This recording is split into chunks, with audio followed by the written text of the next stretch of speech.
জয় যিশু সালাম।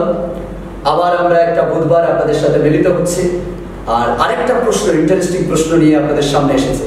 আর আজকের প্রশ্ন যে আমাদের মণ্ডলীগুলোতে যেটা দেখা যায় সেটা হচ্ছে এটাই যে মেয়েদের বর্তমান সময়ে চার্চের মধ্যে মাথায় কাপড় দেওয়া কি উচিত কি উচিত না।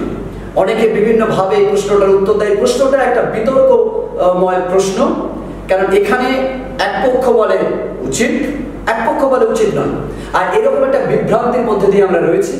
আর আজকের আমাদের কাছে আনন্দের বিষয়কে আজকে আমরা এই বিষয় নিয়ে অবশ্যই আলোচনা করব, আলোকপাত করব বাইবেল অ্যাকচুয়ালি কি বলে, যে সত্যি আজকের মণ্ডলীতে মেয়েদের মাথা ঢাকা যায় কি যায় না। এই বিষয় নিয়ে অবশ্যই আমরা আজকে চর্চা করবো, আজকে জানবো, আজকের এই প্রশ্নের আমরা ব্যাখ্যা শুনবো। কিন্তু তার আগে যদি আজকে প্রথম আপনি আমাদের ভিডিও দেখছেন আমাদের চ্যানেলে, আপনাকে আমরা স্বাগত জানাই, আপনাকে আমরা ওয়েলকাম করি প্রভু যিশু নামে। আর বিশেষ করে আপনি যদি এরকম ইন্টারেস্টিং ভিডিও এবং ঈশ্বরের বাক্য যদি পেতে চান, অবশ্যই আমাদের চ্যানেল দিলীপ জানা সাবস্ক্রাইব করুন, বেল আইকন অবশ্যই প্রেস করুন, যাতে আপনার প্রতিটা ভিডিওর লিংক সবার আগে আপনার কাছে পৌঁছে যায়। আর আপনি অবশ্যই আমাদের সঙ্গে জুড়ে থাকতে পারেন। এছাড়া লাইক করুন, শেয়ার করুন, কমেন্ট করুন এবং যত পারেন ঈশ্বরের বাক্য খ্রিস্টীয় বিশ্বাসের মধ্যে বিলিয়ে দিন, যাতে সমস্ত প্রশ্ন থেকে বেরিয়ে এসে আমরা একটা সত্য, সার্থক, থিওলজিপূর্ণ, ঈশ্বরতত্ত্বের দিক দিয়ে বিবলিক্যাল একটা খ্রিস্টীয় সমাজ করতে পারি। আর এটা তখন আমরা পারবো যখন আপনি আমাদের সঙ্গে থাকবেন। এছাড়া আমাদের আরেকটি চ্যানেল রয়েছে, সম্পর্ক চার্চ কলকাতা, সম্পর্ক চার্চ কলকাতা। অবশ্যই আপনি এই চ্যানেলটাও সাবস্ক্রাইব করতে পারেন। এখানেও আপনি ওয়ার্শিপ পাবেন।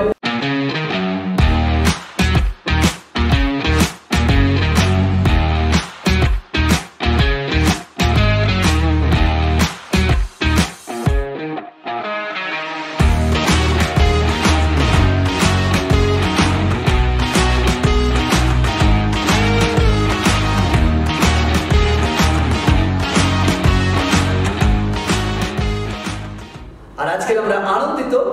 আর আজকে আমি পরিচয় করে দিতে চাই, আমাদের সঙ্গে রয়েছেন হলদিয়া অ্যাসেম্বলি অফ গড চার্চের পালক রেভারেন্ড অভিজিৎ সোম।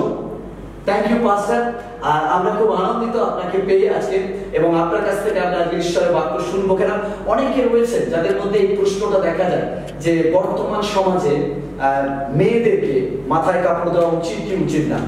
আর সত্যি এটা আমাদের কাছে একটা কনফিউশন। অনেকে বলে দেওয়া উচিত, অনেকে বলে দেওয়া উচিত, এই নিয়ে একটা বিতর্ক রয়েছে।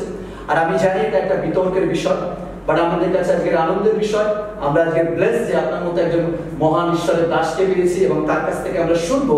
আর আজকে আমি পাঠ করছি যে বিষয় নিয়ে আজকে আমরা আলোকপাত করতে চাই। প্রথম করন্থীয় 11:5-6, প্রথম করন্থীয় 11:5-6 সেখানে বলে, কিন্তু যে কোনো স্ত্রী অনাবৃত মস্তকে প্রার্থনা করে কিংবা ভাববাণী বলে, সে আপন মস্তকের অপমান করে, কারণ সে নির্বিশেষে মুন্ডি তার সমান হইয়া পড়ে।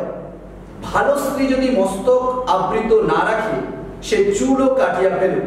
কিন্তু চুল কাটিয়া ফেলা কি মস্তক মুন্ডন করা যদি স্ত্রীর লজ্জার বিষয় হয়, তবে মস্তক আবৃত রাখুক।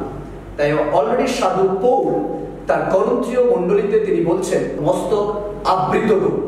তাহলে সত্যি কি আজকের প্রজন্মে, আজকের এই সিচুয়েশন 2022-তে আমাদের মণ্ডলীতে মেয়েদেরকে বা মহিলাদেরকে মস্তক আবৃত করার প্রয়োজন আছে?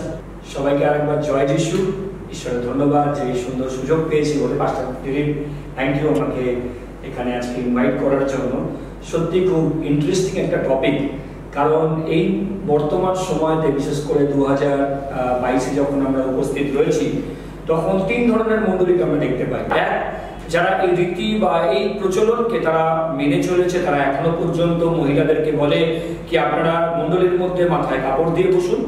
এবং আরেক ধরনের মণ্ডলী রয়েছে যারা এই বিষয়টি কিছুই বলে না এবং তাদের কাছে তারা এই রীতি বা তারা এই প্রচলনকে তারা মানে না।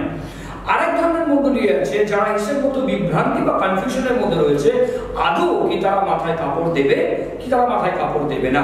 তাই আমি আরেকবার পাস্টার দিলীপকে অত্যন্ত ধন্যবাদ জানাই যে এত সুন্দর একটি বিষয় আমাদের সামনে নিয়ে আসার জন্য। ঈশ্বরের ধন্যবাদ দিই। যখন আমরা ঈশ্বরের বাক্যকে পাঠ করি, সেই বাক্যের মধ্যেই আমি মনে করি তার উত্তরগুলো লুকিয়ে রয়েছে।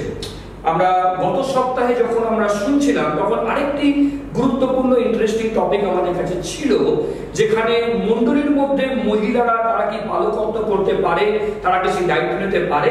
আমি বলি যে তার উত্তর ঠিক আমাদের আজকে যেখানে আমরা পাঠ করলাম সেখানেই রয়েছে। কারণ সাধু পৌল তিনি এখানে পরিষ্কার করে বলছেন যে স্ত্রী সেখানে সে প্রচার করতে পারে, সে প্রার্থনা করতে পারে, অর্থাৎ বাইবেলের মধ্যেই উত্তর রয়েছে। এবং পৌল তিনি যদি এক জায়গাতে বলছেন মহিলারা চুপ করে থাকুক, কিন্তু আরেক জায়গাতে আমরা দেখতে পাই একই পুস্তকের মধ্যে সেখানে তিনি বলছেন কি তোমরা যখন এই ভগবানী বলো বা প্রার্থনা করো মাথা আবৃত রাখো, অর্থাৎ মহিলারা করতে পারে। যখন আমরা এই প্রথম করিন্থীয় পুস্তককে দেখি, প্রথম করিন্থীয় পুস্তক আজ থেকে 2000 বছর আগে লেখা হয়েছে। আমাদেরকে অবশ্যই প্রসঙ্গ, ব্যাকগ্রাউন্ড বা কনটেক্সটকে কিন্তু বুঝতে হবে। যদি আমরা এই কনটেক্সট বা ব্যাকগ্রাউন্ডকে আমরা না বুঝতে পারি, তাহলে কিন্তু আমরা ভুল দিকে চলে যাবো ভাষা দিলে। আর তাই পৌল যখন তিনি এই করিন্থীয় এমন একটা জায়গা ছিল যেটা ছিল কসমোপলিটন শহর, বা যেখানে আমরা বলতে পারি কি বিভিন্ন দেশের নাগরিকরা এসে এই শহরের মধ্যে থাকতো। আর এই শহর ছিল একটা কমার্শিয়াল হাব, অর্থাৎ যেখানে অর্থনৈতিক কর্মকাণ্ড হতো। আর তাই বিভিন্ন দেশের লোকেরা এখানে উপস্থিত ছিলেন। সাধু পৌল তিনি নিজে যখন এই মণ্ডলীকে স্থাপন করেন, তিনি প্রায় 1 থেকে 1.5 বছর সময় তিনি এই স্থানে কাটিয়েছিলেন এবং তিনি এই মণ্ডলীকে তিনি স্থাপন করেছিলেন। যখন তার মানে আপনি বলতে চাইছেন যে অ্যাকচুয়ালি করিন্থীয় মণ্ডলী হচ্ছে এমন একটা প্লেসে, যেটা হচ্ছে আমাদের আজকাল যেমন হচ্ছে একটা রাজধানী টাইপের বলা যেতে পারে, যে একটা শহরের যে মেইন সিটি, যেমন ওয়েস্ট বেঙ্গলের মধ্যে কলকাতা কিংবা বাংলাদেশের ঢাকা, এরকম টাইপের অবস্থা চাইছেন। ওকে, ভালো করে নোটিস করবেন, পাস্টার বললেন যে করিন্থীয়টা অ্যাকচুয়ালি এমন একটা প্লেস যেখানে কিনা সমস্ত লোকেরা বাণিজ্যিক কেন্দ্রের জন্য, যেহেতু একটা হাব, যেখানে একটা মেইন সিটি, তাই জন্য সবাই তারা সেখানে মানে একত্রিত হতেন। এবং একত্রিত হওয়ার মানে বুঝতে পারবেন, এখানে ভালো করে লক্ষ্য রাখবেন আপনি পয়েন্টটা, তারপরে বিভিন্ন ব্যাকগ্রাউন্ডের, বিভিন্ন কালচারের, বিভিন্ন মতামতের, বিভিন্ন শিক্ষার, বিভিন্ন কালচারের মানুষের একটা জনসমষ্টি ছিল এই জায়গাটা। তাই জন্য জায়গাটা আপনি ভালো করে নজর রাখবেন, ওদের কিন্তু আপনি বুঝতে অসুবিধা হবে। Thank you pastor. Thank you. এবার 1 থেকে 1.5 বছর বাদে পৌলকে যখন এই স্থান থেকে চলে যেতে হলো এবং মণ্ডলী যখন ক্রমাগত রূপে বৃদ্ধি পাচ্ছে, লোক সংখ্যা বৃদ্ধি পাচ্ছে, মণ্ডলী বৃদ্ধি পাওয়ার সঙ্গে সঙ্গে তাদের মধ্যে অনেক রকমের সমস্যা বা প্রশ্নের তারা সম্মুখীন হচ্ছে। এবং আমরা জানি সাধু পৌল প্রায় 13খানা পত্র তিনি নতুন নিয়মে লিখেছেন। এই 13খানা পত্রের মধ্যে আমরা করিন্থীয় বা প্রথম করিন্থীয়কে আমরা প্রথম খণ্ড বলতে পারি। তিনি কখন লিখছেন এটা না, তিনি এই করিন্থীয় মণ্ডলীর থেকে কিছু প্রশ্ন তার কাছে এসেছে, অর্থাৎ তাদের কিছু জিজ্ঞাসা রয়েছে। কারণ সেই সময়তে বাইবেল তাদের কাছে ছিল না, বাইবেল তাদের হাতে অ্যাভেলেবল ছিল না, যে কারণের জন্য তাদের যে কিছু প্রশ্নাবলী তারা পৌলের কাছে তারা পত্র মারফিক পাঠিয়েছিলেন এবং পৌল তার প্রতিক্রিয়া বা তার প্রতিউত্তর তিনি দিয়েছেন, যেটাকে আজকে আমরা বাইবেলের মধ্যে প্রথম করিন্থীয় রূপে আমরা খুঁজে পাই। ওকে, আমি এখানে একটুখানি বলে দিই আপনাদেরকে একটু বোঝার সুবিধার্থে পাস্টারের কথা অনুযায়ী। অ্যাকচুয়ালি বাইবেল ছিল না বলতে তিনি বলছেন যে আমরা যে প্রিন্ট আউট বাইবেল আমরা ব্যবহার করছি সেই সময় সেই রকম ভাবে ছিল না। এমনকি সেই সময় নতুন নিয়মে যে মথিমা লুক যোহন যেটা, সেটাও কিন্তু লিপিবদ্ধ আকারে আসেনি। শুধুমাত্র পুরাতন নিয়মের কিছু তোড়া যেটা ছিল সেটা ছিল, কিন্তু পুরো যে বাইবেল, হোলি বাইবেল, তখন অব্দি প্রিন্ট আউট বা তখন অব্দি লিপিবদ্ধ আকারে আমাদের সামনে আসেনি। তাই জন্য এখানে তিনি বলছেন বাইবেল ছিল না। তাই ভালো করে আপনি এটা বুঝলেন। Thank you পাস্টার। তাই যেটা যে বাইবেলটা বর্তমানে আমরা হাতে ধরে রেখেছি, এটা সেই সময় পৌল যখন তিনি লিখেছিলেন তখন অরিজিনালি তার কাছে কোন কোন প্রশ্ন উপস্থিত হয়েছিল আমরা জানতে পারি না, কারণ সেই প্রশ্নগুলো আমাদের সামনে নাই। তিনি যে প্রশ্নের পরিপ্রেক্ষিতে যে উত্তর দিয়েছেন সেই উত্তরগুলো খালি আমাদের কাছে রয়েছে। কোন ধরনের প্রশ্ন তার কাছে গেছিল সেটা কিন্তু আমরা পাই না। আর তাই আমাদেরকে ভালো করে বুঝতে হবে যে এইখানেতে আমরা 2 ধরনের সংস্কৃতি দেখতে পাই। প্রথম হচ্ছে গ্রিক এবং দ্বিতীয় হচ্ছে রোমিও। এই দুটো বিষয় পাঁচটা আমরা এখানে দেখতে পাই। এই যে মণ্ডলী ছিল, এই মণ্ডলী ছিল হচ্ছে রোমিওদের দ্বারা অধিষ্ঠিত মণ্ডলী, কিন্তু গ্রিক শহরের মধ্যে এই মণ্ডলী উপস্থিত ছিল। আর বিষয়টা হচ্ছে এই, যখন এই মণ্ডলীতে লোক সংখ্যা বৃদ্ধি পেতে শুরু করলো, লোকেরা যখন খ্রিস্টকে বিশ্বাস করতে শুরু করলো, তারা কিন্তু তাদের যে পুরাতন সংস্কৃতি সেগুলোকে তারা ভুলে যায়নি। সেই পুরাতন কিছু সংস্কৃতিগুলোকেও তারা মণ্ডলীর ভেতরেতে তারা নিয়ে এলো পাস্টার। আমরা এখান থেকে এই বিষয়টাকে আমরা লক্ষ্য করতে পারি। আর যে কারণের জন্য আমরা কিছু প্রশ্নের সম্মুখীন বা কিছু তাদের যে বিভ্রান্তি সেগুলোকে আমরা প্রথম করিন্থীয় পুস্তকের মধ্যে আমরা দেখতে পাই। আমরা আজকে প্রথম করিন্থীয় তার 11 অধ্যায়, যেখানে আমরা নারীর মস্তক আবরণের কথা আমরা বলছি, ঠিক একই করিন্থীয় পুস্তকে আমরা দেখতে পাই একই অধ্যায়ের মধ্যে যেখানে পৌল তিনি প্রভুর ভোজের বিষয়টাও কিন্তু আলোচনা করেছেন। অর্থাৎ আমাদেরকে প্রসঙ্গটা ভুলে গেলে চলবে না।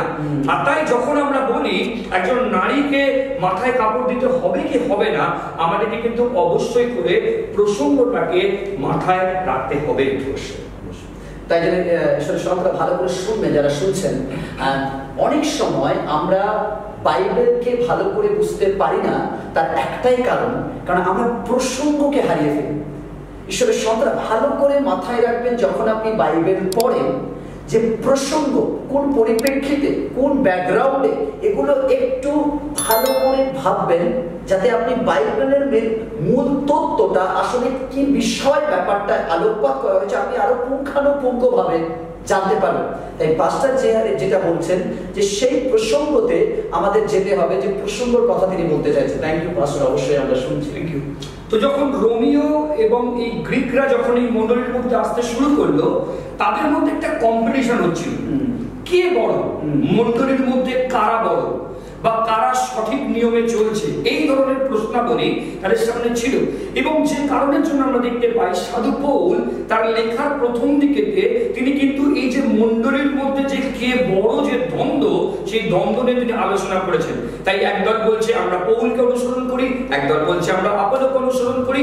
আর সাধু পৌল তিনি কিন্তু এখানে বলছেন কি পৌল বা আপোলো এরা কেউ নয়, আসলে হচ্ছেন ঈশ্বর যিনি বৃদ্ধি দান করেন। মণ্ডলীর বৃদ্ধি দ্বারা যিনি হচ্ছেন ঈশ্বর, তিনি স্বয়ং। অর্থাৎ আমরা এখানে আরো অনেক কিছু বিষয়কে আমরা লক্ষ্য করি। আমি কয়েকটা উদাহরণ দিলে হয়তো আপনারা ভালো করে বুঝতে পারবেন। তার কারণ হচ্ছে এই, সেখানে যারা গ্রিক থেকে যারা ছিল, তারা জ্ঞান, তারা বুদ্ধি, তাদের ফিলোসফি, তাদের দর্শন তারা তার মধ্যে নিয়ে আসছিল। আর যারা রোমিওরা ছিল, তাদের যে কালচার, তাদের যে সংস্কৃতি, সেইগুলোকে তারা মণ্ডলীর মধ্যে নিয়ে আসছিল।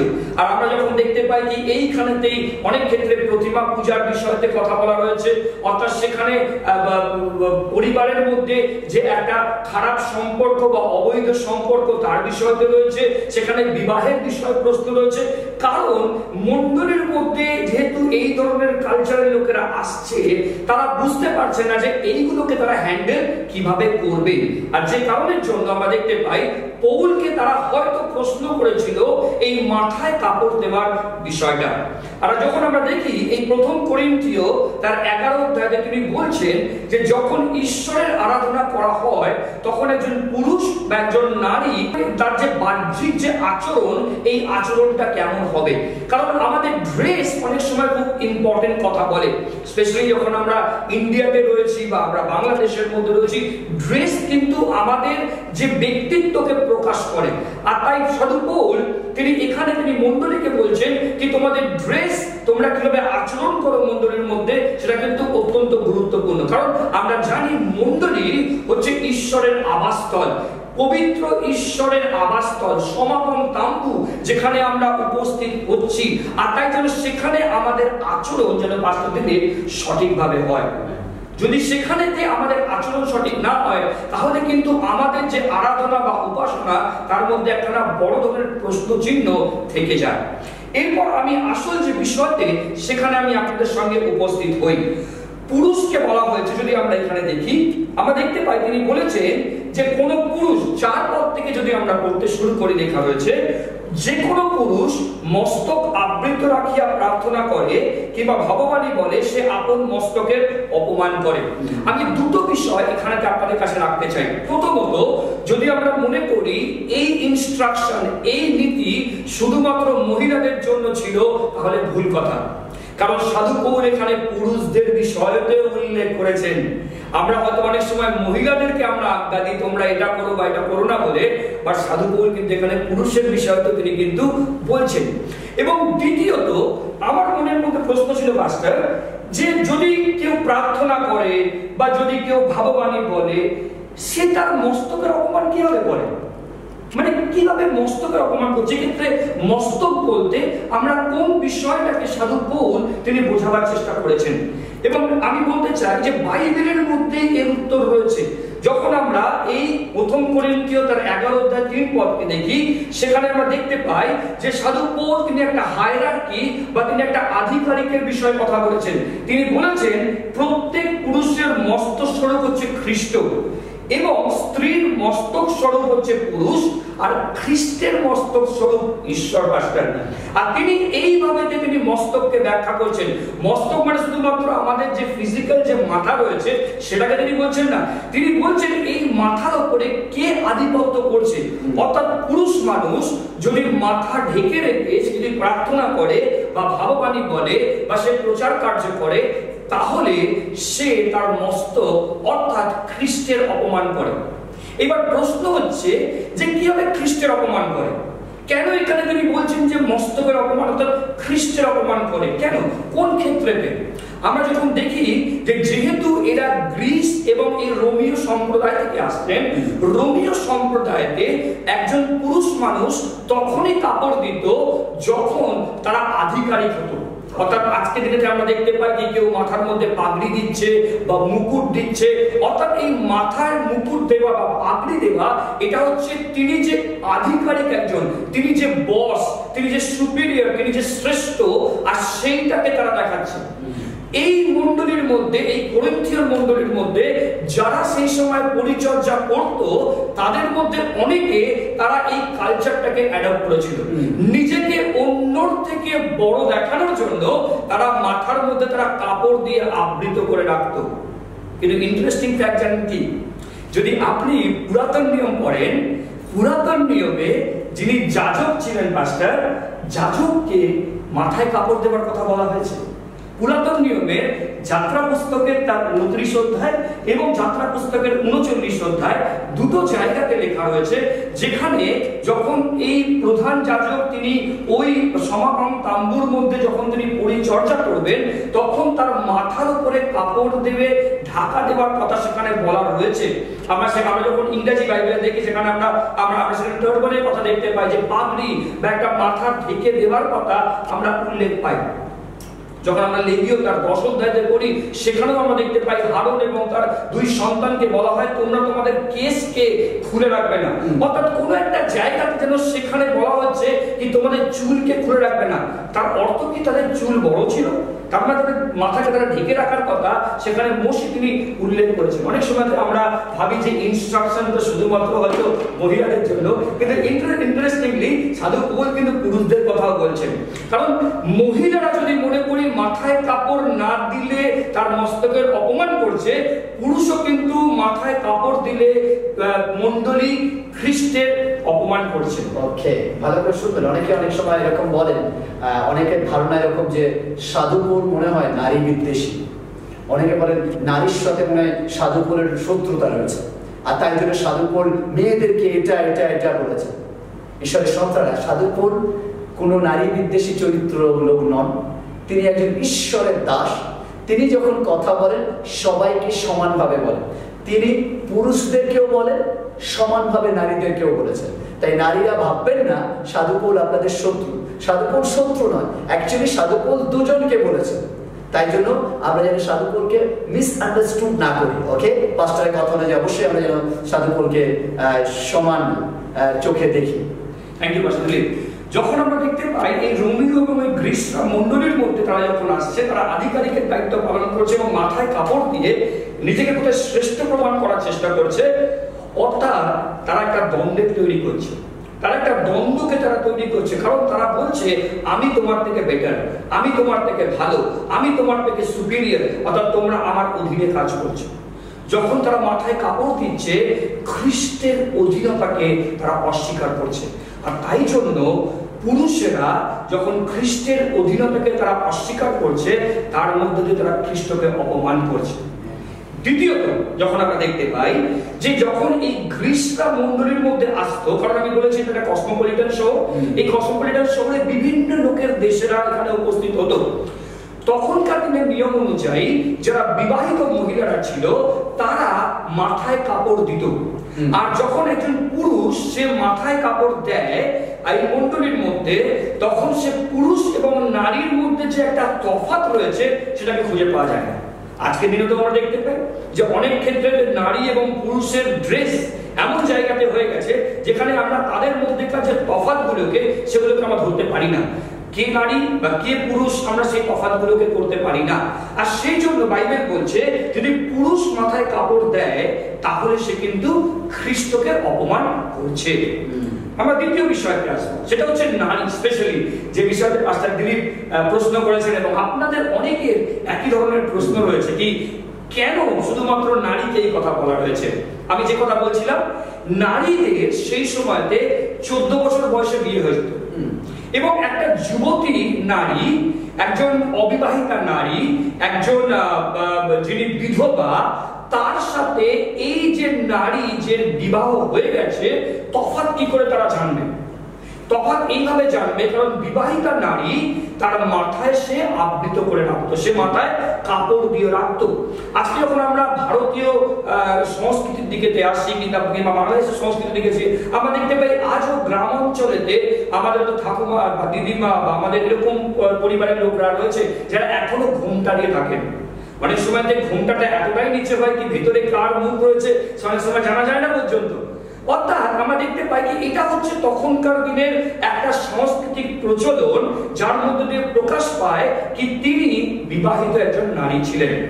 দ্বিতীয়ত আমরা দেখতে পাই যে এখানে তিনি বলছেন যদি নারী যদি মাথায় কাপড় না দেয় তাহলে কেন সে অপমান করছে, তার কারণ হচ্ছে এই, তার মানে সে বশ্যতা স্বীকার করছে না। অর্থাৎ নারীর মস্তক যে পুরুষ সে কোন এক জায়গাতে বিদ্রোহী হয়ে যাচ্ছে এবং সে বলছে আমি মানি না, আমি আমার সংস্কৃতিকে মানি না, আমি আমার কালচারকে মানি না, আমি যেমন ইচ্ছা জীবন আমি লিড করতে পারি। আমরা যখন ব্যাকগ্রাউন্ড দেখি তখন আমরা দেখতে পাই সেখানে দুটো বিষয়। এক, গ্রিসরা একটা নিয়ম বার করেছিল কি মহিলারা সেই সময়তে কোন ধরনের কাপড় পরবে আর কাপড় পরবে না। রোমিওদের মতবাদ অনুযায়ী যদি একজন নারী সে মাথার মধ্যে কাপড় না দেয় আর তার কারণে যদি একটা পুরুষ মানুষ তার প্রতি আকৃষ্ট হয় তাহলে দোষটা পুরুষ মানুষের নয়, নারী। অর্থাৎ আমরা যখন সংস্কৃতির দিক থেকে দেখি তখন আমরা এই বিষয়গুলো লক্ষ্য করি। যেহেতু মানে আপনার কথা অনুযায়ী আগেকার দিনে যেহেতু নারীদেরকে একটু অবহেলিত করে রাখতো সমাজ, তাদেরকে অতটা শিক্ষিত হওয়ার অধিকার দিত না, অতটা সমস্ত কিছু আজকালকার মতো এত সোশ্যালিজমের ব্যবস্থা ছিল না, সোসাইটির মধ্যে মেশার ব্যবস্থা ছিল না। এবং এখনো অনেক কান্ট্রিতে বা অনেক দেশে দেখা যায় যে নারীদেরকে ড্রাইভ করতে দেওয়া হয় না, নারীদেরকে ঠিক মতো এডুকেশন ভালো দেওয়া হয় না। এরকম সিস্টেম সেই সময়কার দিনে সেরকম জায়গায় তাদেরকে দেখা হতো এইভাবে। চুলকে একজন নারীর অলংকার এবং অহংকার দুটোই বলা হয়। যখন কেউ হয়তো বিবাহিত বন্ধনে আবদ্ধ হতে চলেছে, একটা মেয়েকে যখন কেউ দেখতে চায় তখন বাড়ির লোক দেখে কি মেয়েটার কত বড় চুল রয়েছে, কারণ এই চুলের মধ্যে দিয়ে অনেক সময় তার সৌন্দর্যতা প্রকাশ পায়। এক্ষেত্রে সাধু পৌল তিনি বলছেন সেই নারীকে খুব স্ট্রংলি বলছেন যারা পুরুষের অধীনে থাকতে চায় না কিংবা যারা এই যে ঈশ্বর কর্তৃক যে একটা কর্তৃত্ব রয়েছে, অর্থাৎ আমরা 3 পদে দেখতে পাই কি খ্রিস্টের মস্তক হচ্ছেন ঈশ্বর, পুরুষের মস্তক হচ্ছেন খ্রিস্ট এবং নারীর মস্তক হচ্ছেন সেখানে পুরুষ মানুষ। অর্থাৎ এই যে একটা যে ধারা রয়েছে এই ধারাটাকে কোনো এক জায়গায় তারা ভেঙে ফেলছে। আর তাই তিনি বলছেন যে যদি একজন নারীকে যদি ন্যাড়া করে দেওয়া হয় সেটা যেমন তার লজ্জার বিষয়, যদি তার মাথায় কাপড় দিয়ে না থাকে তাহলে কিন্তু সেটাও লজ্জার একটা বিষয় হতে পারে।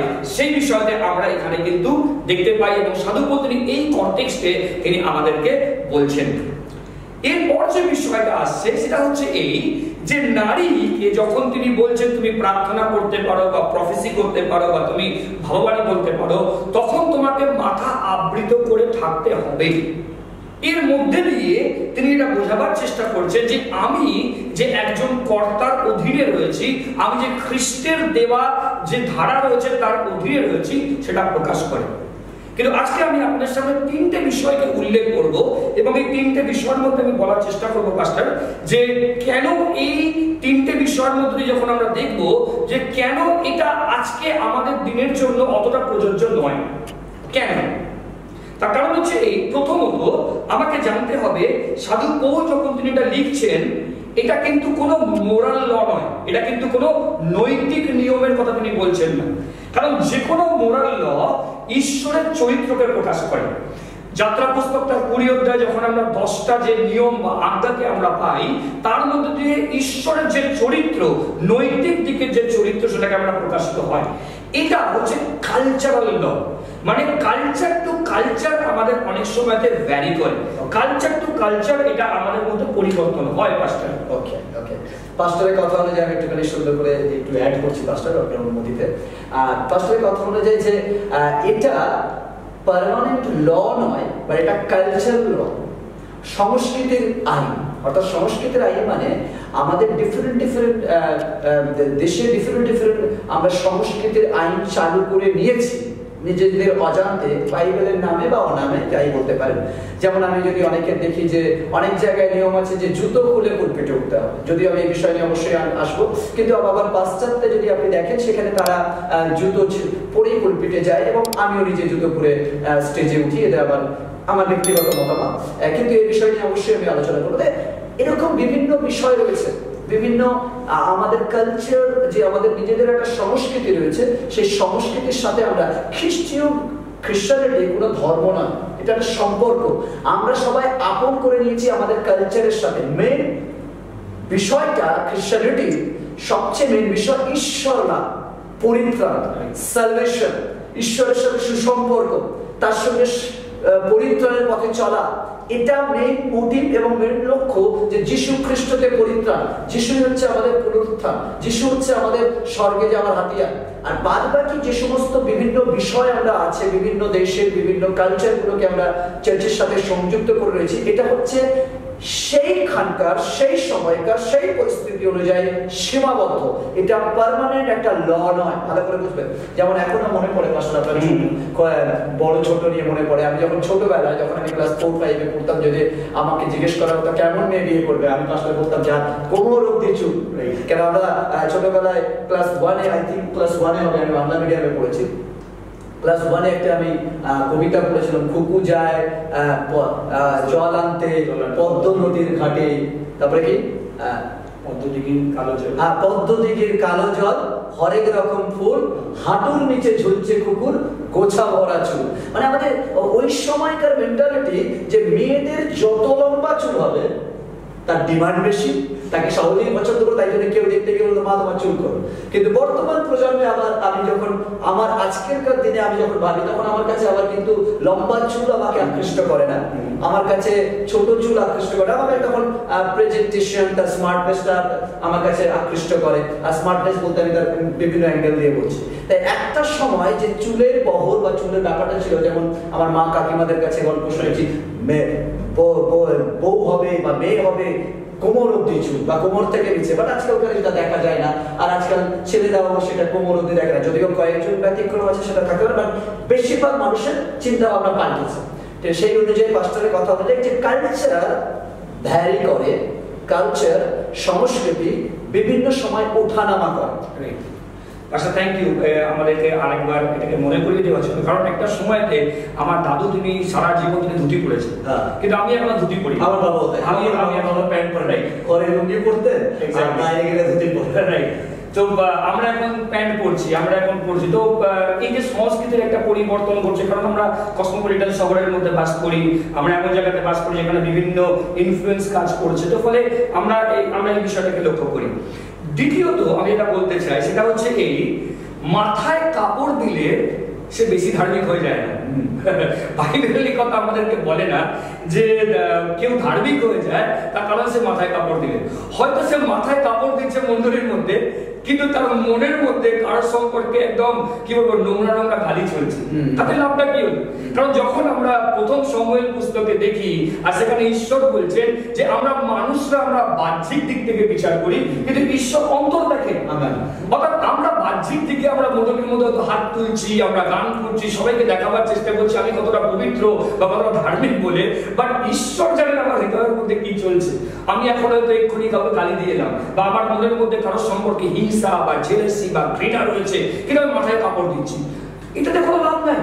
কারণ ঈশ্বরের বাক্য পরিষ্কার করে আমাদেরকে সেই কথা বলে। ওকে, সরি, আমি একটুখানি আমার ইন্টারফেয়ার করছি, আমার মনে পড়ে গেল, আমি বলছি ভুলে যাওয়ার আগে বলে দেওয়া উচিত। যখন আপনি প্রভু যিশুকে দেখেন যে প্রভু যিশু যখন কথা বলতেন, আইপেল বলছে আমরা প্রায় পুরাতন নিয়মে প্রায় 600-র বেশি লর মধ্যে ছিলাম। পুরাতন নিয়মে প্রায় 600-র বেশি ল ছিল, কিন্তু যখন নতুন নিয়মে আসি, নতুন নিয়মে লকে তিনি গ্রেসে বা অনুগ্রহে নিয়ে এসেছেন। আর সেখানে তিনি একটা সুন্দর, আমার ভালো লাগে, একদিন আমি বাইবেল স্টাডির সময়, আমি বাইবেল নিজের পার্সোনাল বাইবেল স্টাডির সময় দেখছিলাম যে প্রভু যিশু বলছেন যখনই ব্যভিচারের কথা আনা হয়েছে, যখন বলা হচ্ছে ব্যভিচার করলে কি করা যাবে, করা যাবে, প্রভু যিশু সঙ্গে সঙ্গে চলে গেছেন আপনার কথা অনুযায়ী হৃদয়ে ঢুকে গেছে। প্রভু যিশু বলছেন না, শুধু ব্যভিচার করলেই শাস্তি হবে তা নয়, ওটা পুরাতন নিয়মে তোমরা দেখেছো, ওটার তো শাস্তি হবে, বাট যদি তুমি ব্যভিচার করোনি বা তুমি মনের মধ্যে ভেবেছো, তাহলে কিন্তু তোমার শাস্তি হবে।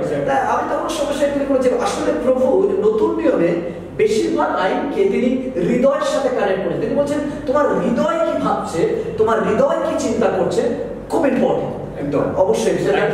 তো সেই জন্য যদি একজন মহিলা সে মাথার মধ্যে কাপড় দেয়, তাহলে যে অত্যাধিক ধার্মিক হয়ে যাবে, বেশি পবিত্র হবে, কিংবা একজন পুরুষ মানুষ সে যদি মাথা ঢেকে রাখে তাহলে সে অনেক বেশি অপবিত্র হয়ে যাবে বা অনেক বেশি খারাপ কিছু করে ফেলবে, এরকম কিন্তু নয়।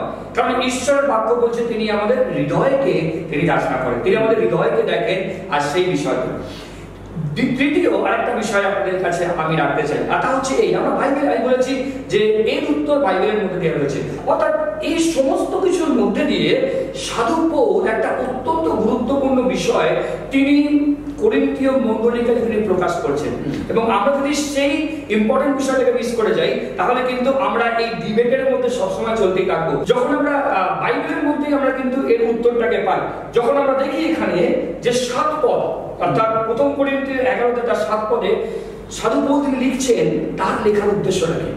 দেখুন কি লিখেছেন, তিনি বলছেন বাস্তবিক মস্তক আবরণ করা পুরুষের উচিত নয়, কেননা সে ঈশ্বরের প্রতিমূর্তি। আর তারপর তিনি লিখছেন ও গৌরব, কিন্তু স্ত্রী পুরুষের গৌরব। অর্থাৎ আমরা মাথায় আবৃত করে রাখি বা আবৃত না করে রাখি, আমরা ঈশ্বরের প্রতিমূর্তিকে প্রকাশ করছি। যেমন ভাবে আমরা দেখি কলসীয় তার 1 অধ্যায় যেখানে লেখা রয়েছে খ্রিস্ট হচ্ছে অদৃশ্য ঈশ্বরকে আমাদের সামনে তুলে ধরেছে। আর তাই মণ্ডলী অ্যাজ আ চার্চ আমরা ঈশ্বরকে তুলে ধরছি, তার পবিত্রতাকে তুলে ধরছি, তার একতাকে তুলে ধরছি। তার মধ্যে কোনো তফাৎ নেই, তার মধ্যে কোনো বিভেদ নেই, সেখানে কোনো কালচার বড়, সেখানে কোনো কালচার ছোট নেই। বাইবেলে পরিষ্কার লেখা রয়েছে না সেখানে নারী, না সেখানে পুরুষ, না সেখানে জিহুদি, না সেখানে গ্রিক, সেখানে কোনো তফাৎ নেই। আর তাই এখানে পৌল তিনি পরিষ্কার করে বলছেন যে আমরা ঈশ্বরের প্রতিমূর্তিকে আমরা তুলে ধরছি। তাই এটা আমাদেরকে মাথায় রাখতে হবে যে আমরা মণ্ডলী আজকের দিনেতে যখন আমরা এক্সিস্ট করছি এই 2022 সালে, আমাদের দায়িত্ব হচ্ছে ঈশ্বরের প্রতিমূর্তিকে তুলে ধরা। যদি মণ্ডলীর মধ্যে লোক ঈশ্বরকে দেখতে না পায়, তাহলে সেই মণ্ডলী একটা ঝনঝনকারী করতালের নেয়, শুধু আওয়াজ করে, শুধু আওয়াজ হয়, কিন্তু সেখানে ঈশ্বর বলে কেউ নেই। আর তাই যখন তিনি এই জায়গাতে এই যে ডিফারেন্সেস, সেখানে আমরা দেখতে পাই একটা কালচারাল ডিফারেন্স রয়েছে, একটা জেন্ডার ডিফারেন্স রয়েছে, একটা বিশ্বাসের ডিফারেন্স রয়েছে, সেখানে পাস্টার তিনি বলছেন আমাদের সমস্ত কিছুর মধ্যে আমরা ঈশ্বরের প্রতিমূর্তিকে আমরা কিন্তু দেখাচ্ছি।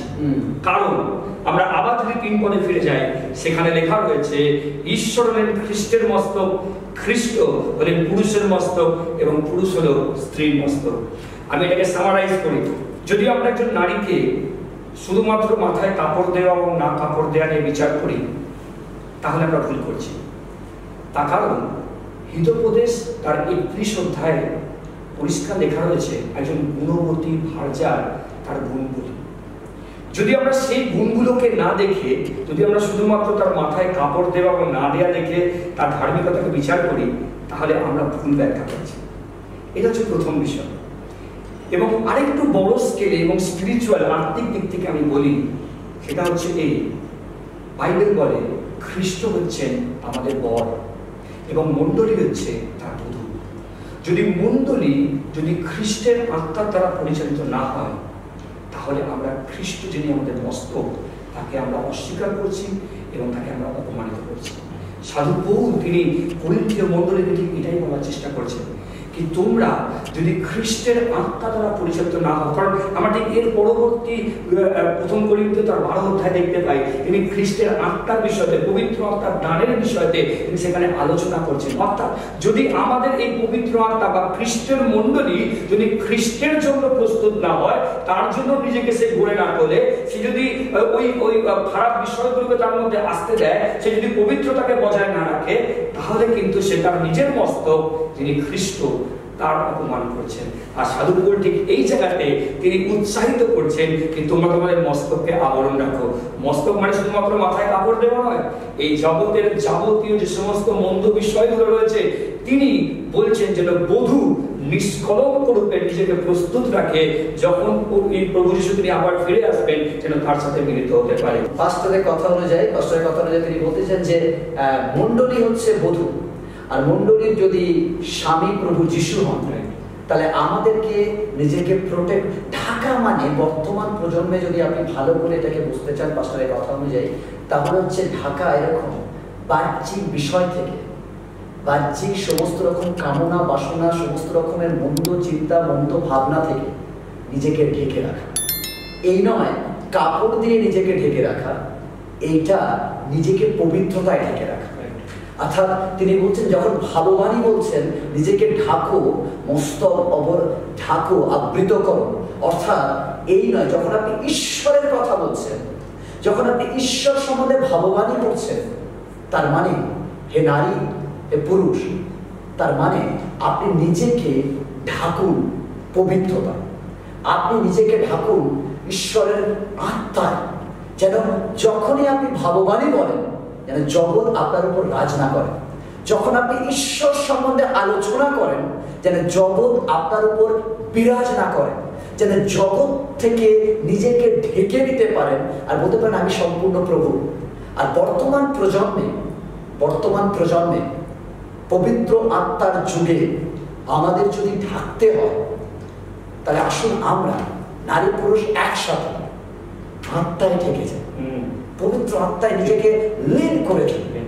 আজকে আমি সমস্ত মণ্ডলীগুলোকে বলি, ঈশ্বরের সন্তানেরা আমরা অনেক সময় খুব বেশি বাহ্যিকতায় নজর দিতে গিয়ে আমরা অন্য লোকদেরকে আঘাত করছি। তার সাথে একটা ছোট্ট ইলাস্ট্রেশন লিখেছে, কোন একজন মেয়ে, আজকালকার দিনের মডার্ন মেয়ে, কারোর সম্বন্ধে কারোর কাছে শুনে চার্চে গিয়েছে, যদিও আজকে আমি সে বিষয় নিয়ে আজকে সাবজেক্ট নয়, তবু আমি মাথাটা করি। তা কোনো প্রকারে গিয়েছিলেন তিনি একটা জিন্স পরে, একটা টপ পরে, আর যেহেতু তিনি গেছেন পাস্টার কোন একজন মণ্ডলীর পালক, তিনি তাকে বলেছেন তুমি এই অবস্থায় কেন এসেছো, এটা জানো না চার্চ, এখানে এইভাবে আসা যায়। পরবর্তীকালে সে মেয়েটির সঙ্গে কোনো প্রকারে আমার এনকাউন্টার হয়েছে, সে মেয়েটি কাঁদতে কাঁদতে বলেছে এই জন্য আমি চার্চে যাই।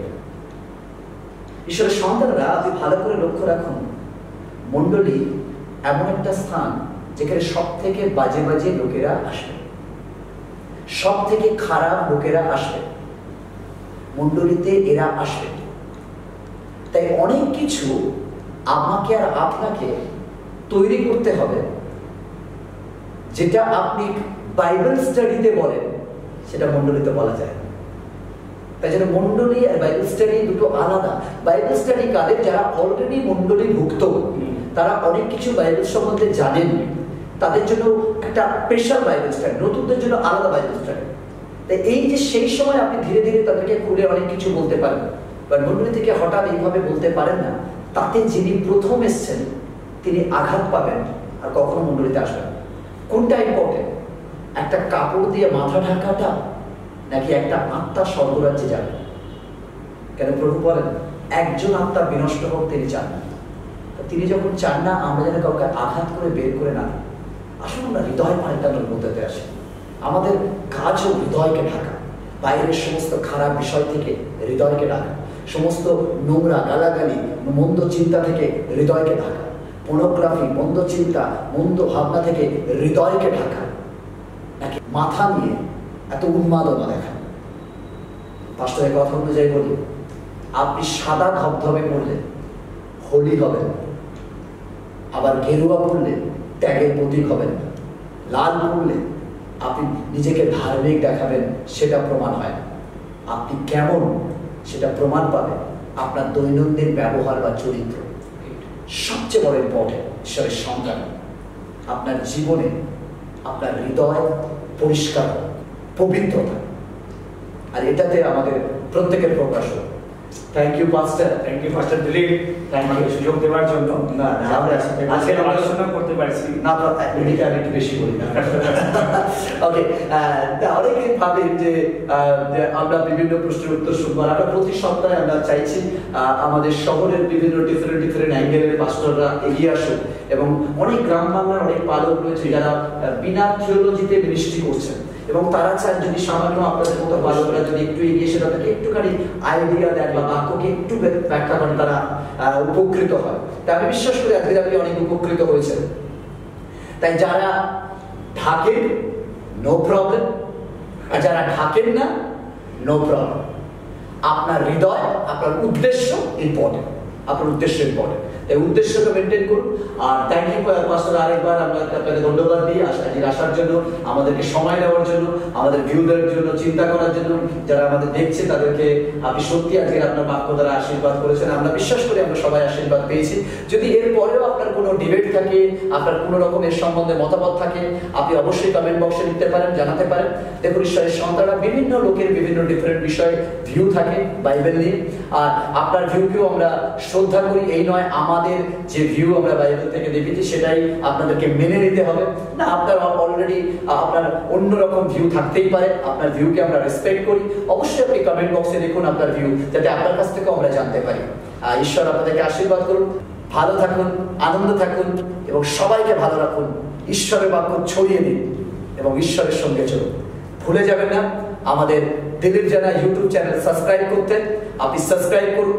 প্রতি বুধবার রাত 8টা ইন্ডিয়ান টাইম এবং বাংলাদেশ 8:30 আমাদের দিলীপ জানা চ্যানেলে এরকমই একটা আকর্ষণীয় প্রশ্ন নিয়ে আবার আমরা আগামী বুধবার আসবো, আপনাদের সাথে দেখা হবে। এছাড়াও প্রতি রবিবার সকাল 10:30, প্রতি রবিবার সকাল 10:30 দিলীপ জানা ইউটিউব চ্যানেলে আমাদের সানডে সার্মন থাকে। অবশ্যই আপনি দেখুন, লাইভে থাকুন, শেয়ার করুন, লাইক করুন, কমেন্ট করুন, এবং আপনি আশীর্বাদ পাবেন। দেখা হবে আগামী বুধবার নতুন কোনো প্রশ্নের সাথে এবং ঈশ্বরের বাক্য নিয়ে। জয় যিশু।